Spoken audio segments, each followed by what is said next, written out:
இன்னைக்கு எப்படியாவது நான் என்னோட சக்தியை பெருக்கியே ஆகணும். இன்னைய ஒரு நாளை விட்டா இதுக்கப்புறம் அதுக்காக ஒரு நாள் வரவே வராது.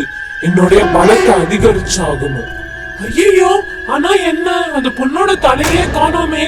இங்கதானே நம்ம வச்சுட்டு போனோம். ஏதோ தப்பு நடந்திருக்கு. என்ன ஆச்சு? இங்க இருந்தது எப்படி காணாம போவோம்? ஒண்ணுமே புரியலையே. யாரோ நல்லா சதி வேலை செஞ்சிருக்காங்க. நான் கொஞ்சம் இப்போ ரெஸ்ட் எடுத்துட்டு அதுக்கப்புறமா அது யாருன்னு கண்டுபிடிக்கிறேன். ஆனா அவங்களுக்கு கண்டிப்பா இருக்கு. ரொம்ப பெரிய தப்பு பண்ணிட்டாங்க, தெரிஞ்சோ தெரியாமலோ. நான் இப்ப கொஞ்ச நேரம் படுக்கிறேன்.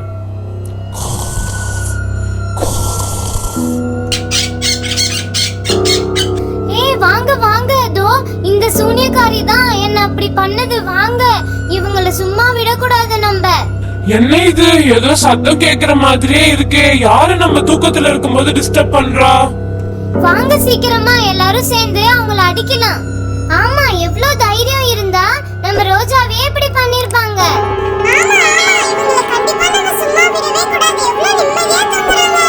ஏய் யாஸ்மின், நான்சி, நீங்க பக்கத்துல ஏதா குச்சி இருந்தா எடுங்க, அடிக்கலாம் நம்ம. ஆமா, இவங்கள நம்ம சும்மா விடவே கூடாது. கண்டிப்பா ஏதா இவங்கள நம்ம பண்ணியே ஆகணும். நான் என்ன பண்றேன்னு பாரு. ரோஜாவே இப்படி பண்ண. இந்த நல்லா வாங்கிக்கோ. போட்டு சமையா அடிக்கணும். நல்லா வாங்கிக்கோ, அடி வாங்கிக்கோ. அவ பாவம், இப்படிதான் உன்னால இப்படி எல்லாம் பண்ண முடிஞ்சதோ. அவளே இப்படி பண்ணினா பெண்ணும் எத்தனை பேர் என்ன பண்ணிருப்ப. உனக்கு இருக்கு, ஆனா இன்னைக்கு கண்டிப்பா உனக்கு தண்டனை உண்டு. ஏய், உன்னை இவ்ளோ அடி அடிக்கறாங்க தானே, உங்களுக்கு கொஞ்சம் கூட வலிக்கவே இல்லையா? என்ன ரொம்ப தப்பு கணக்கு போட்டு வச்சிட்டீங்க. இவ்வளோ அடி அடிச்சு எனக்கு எப்படி வலிக்காம இருக்குன்னு பாத்தீங்களா? ஏன்னா என்னோட உயிர் என் கையிலேயே இல்லை.